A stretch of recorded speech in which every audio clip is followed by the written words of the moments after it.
May I request Patricia to please lead the prayer for us? Okay, let's close our eyes and bow down our head and feel the presence of God. In the name of the Father, and of the Son, and of the Holy Spirit. Amen. Good morning, grade 5 and grade 6! I am your teacher May, and today we will be learning another new interesting topic, which for sure it would be fun for you to learn. So, welcome! But before that, may I know who is absent from the class? Okay, no one is absent. Let's clap our hands. So before we proceed to our thorough discussion, let us have first our classroom rules. So let's all read. Number 1, if the teacher is talking, listen. Number 2, do not make unnecessary noise while the class is going on. Number 3, if you want to answer, raise your hand. Number 4, if you have question, ask politely. And we have number 5, participate in every activity. Did you get it all? That's great. To motivate ourselves, let's try this activity. So grade 5 and grade 6, are you ready? That's fabulous. So here is our activity. So now let's read the instruction. Loop 5 phrases you can find in the word search table. So what you are going to do is to find 5 phrases in the search table. So I will just give you 2 minutes to finish this activity. Are you ready? That's great. So your time starts now.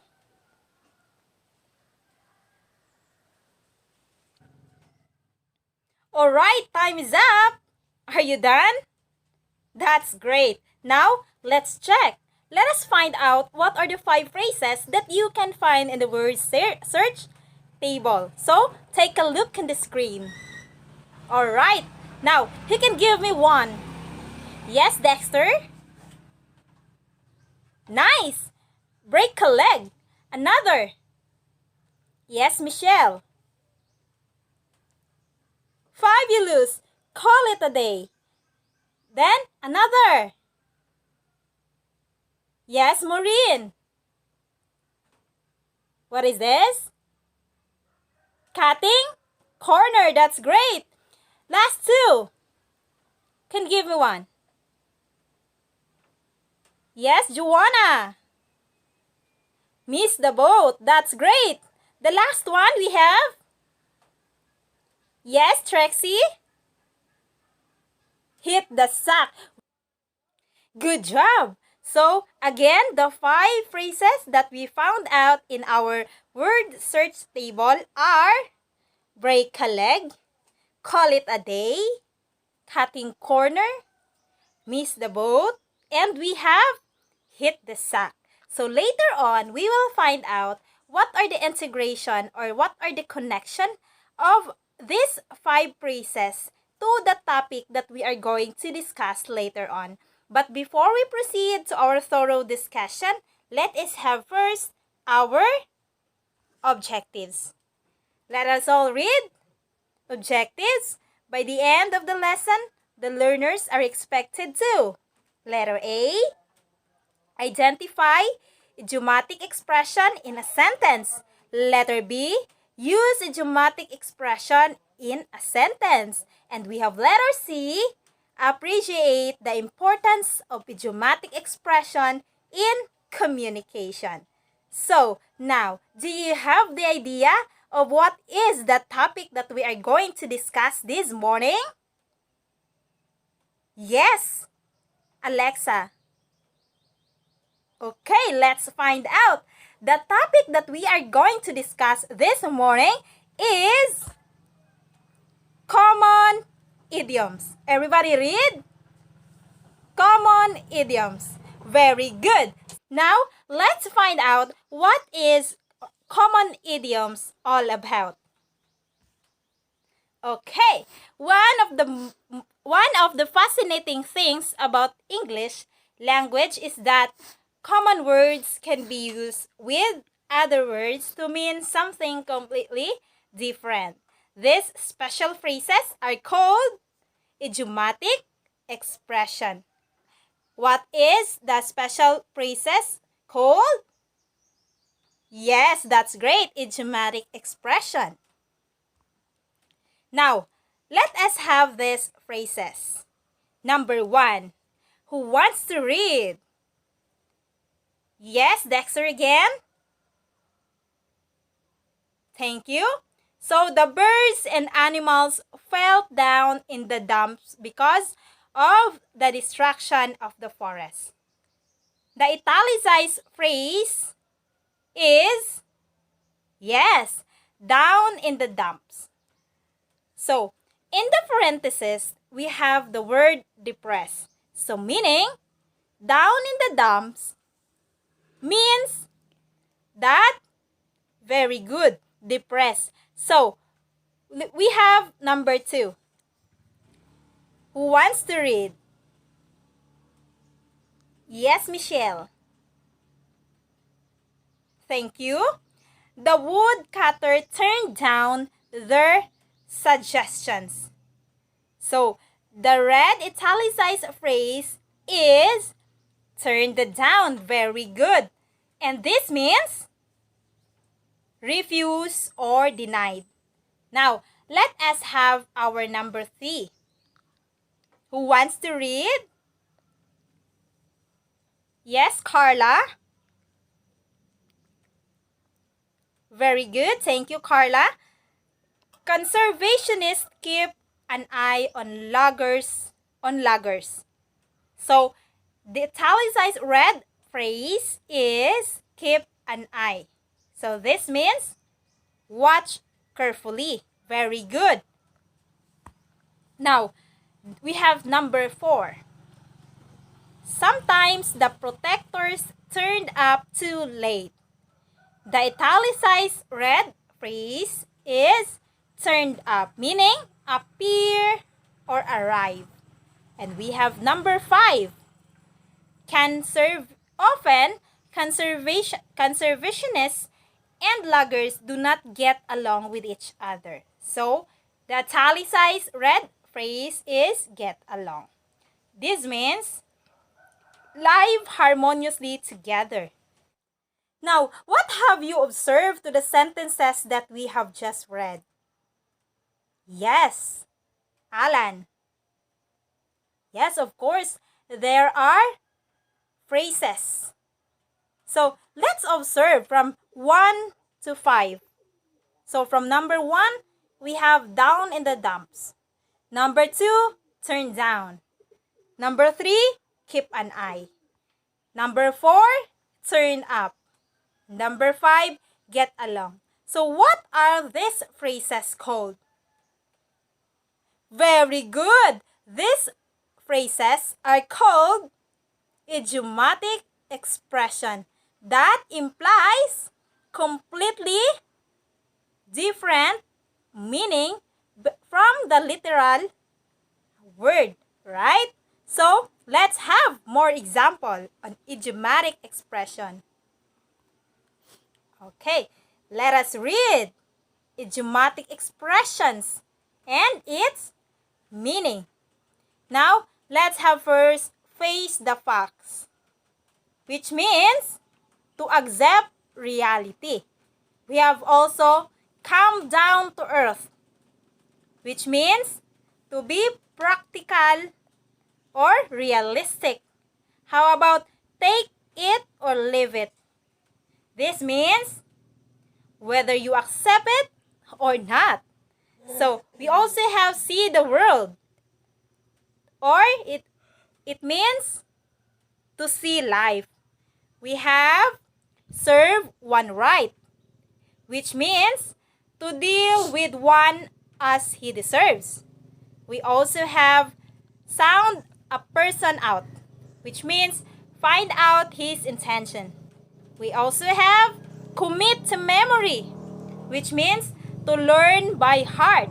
We also have bury the hashe, which means to make peace. Cry over spilled milk, which means to cherish useless regrets. We have the last two, follow the crowd, to act or believe as most people do. Then kills two birds with one stone, which means accomplishes two things at a time. Alright, based on the examples that are given on the screen, who can choose one or pick one, then use it in a sentence? Yes, Alan again. What is your sentence? Oh, you pick face the facts. Then, use it in a sentence. Very good. The sentence is, we need to face the facts that the world is facing right now struggles. Very good. Meaning, we need to accept the reality that the world now is facing struggle. So, who else? Yes, Joanna? You pick kills two birds with one stone. Then use it in a sentence. That's great. Your sentence is, Alan is so smart that he kills two birds with one stone. Meaning, Alan is so smart that he accomplishes two things at a time. Very good. Who else? You can still give an example, a sentence. Yes, Joshua? You pick to see the world. Now use it in a sentence, Joshua. Very good, Joshua. See the world that it is challenging. Now, meaning to see life is challenging. Very good, Joshua. Good job, everyone. Any question? That's great. So, what is idiomatic expression again? Yes, Patricia? Well said. Idiomatic expression are special phrases that mean something completely different. It conveys meaning from its individual word or words. Same thing to the example that has presented earlier. Okay? So, what is the importance of using idioms in communication? Anyone from the class? Yes, Michelle. Very good. The importance of using idioms in communication is it gives force and color to our language. It also makes our speech and writing more interesting, isn't it? Okay, now let's have another activity. Let's do this. Okay, grade 5, are you ready? Very good. So here is your activity. Direction, underline the idiomatic expression used in the sentence. Okay, what you are going to do is to identify which of the phrases is the idiomatic expression on that sentence. And then, if you found it already, you underline. Did you understand grade 5? Very good. So, for the grade 6, okay, grade 6, are you ready? That's fabulous. So, here is your activity. So, direction. Using the idiomatic expression given below, use it in a sentence. The meaning is provided for you. So, here are 5 idiomatic expressions with its meaning. See the world, which means to see life. pass away, which means to die. Bury the hashay, to make peace. Then commit to memory, which means to learn by heart. Then lay up, which means to save. Now, what you are going to do is to use it in a sentence. Any question, grade 6? Okay, very good. Now, I will give you 5 minutes to answer your activity. Is it clear? Any question? That's great. So now, your time start now. Start answering.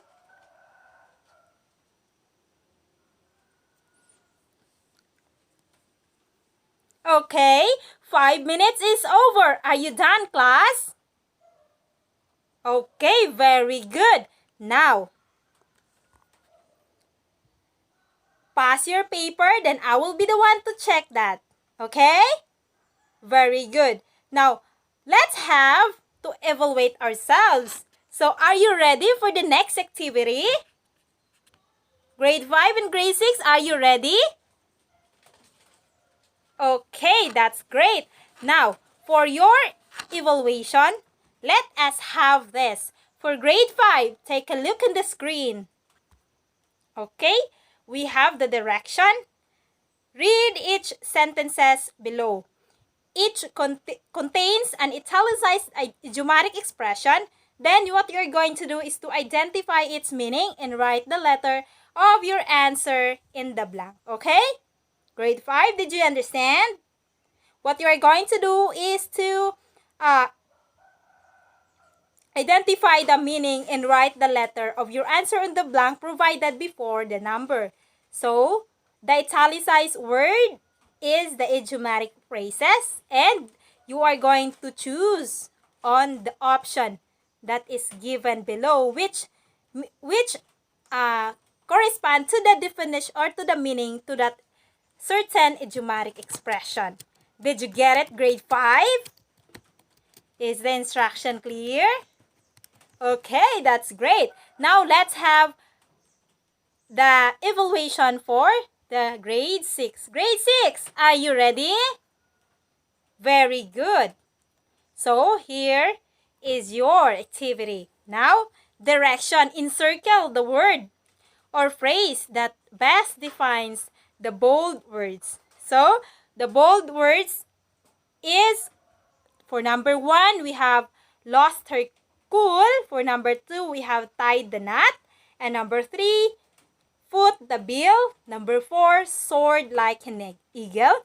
And for number 5, raining cats and dogs. So what you are going to do is to identify the meaning of that certain phrases or idiomatic expression. Then encircle based on the option given below.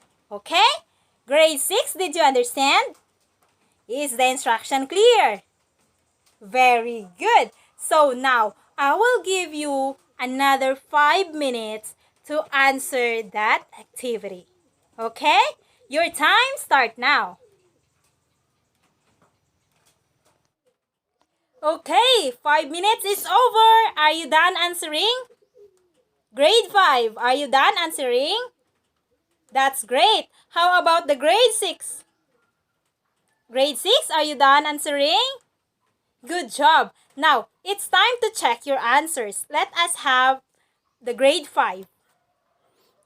Okay, grade 5, please pay attention. And grade 6, listen. Okay, behave, grade 6. We're going to answer the activity for grade 5. Okay, we have number 1. Who wants to read? Okay, yes, Alan? Thank you, Alan. So, the italicized idiomatic expression is get on in life. So, what does it mean? Who wants to answer? Yes, Rafa? Very good. Continue being partners. Now, we have number 2. Who wants to read? Yes, Carla? Okay, thank you, Carla. So, what's the answer? The idiomatic expression is look after. So what does it mean? Okay, very good. To take care, letter B. So we have number 3. Who wants to read? Yes, Michelle. Okay, thank you, Michelle. What's your answer? Very good. Highly spirited is energetic and enthusiasm. Very good. How about number 4? Who wants to read? Yes, Joshua. Thank you. So the idiomatic expression in number 4 is no good. What does it mean? Very good. Letter B, which is of no use. We have the last number. Who wants to read? Yes, Ira? Very good. Thank you, Ira. So what's the answer? The idiomatic expression in number 5 is took place. So what's the answer? What does it mean?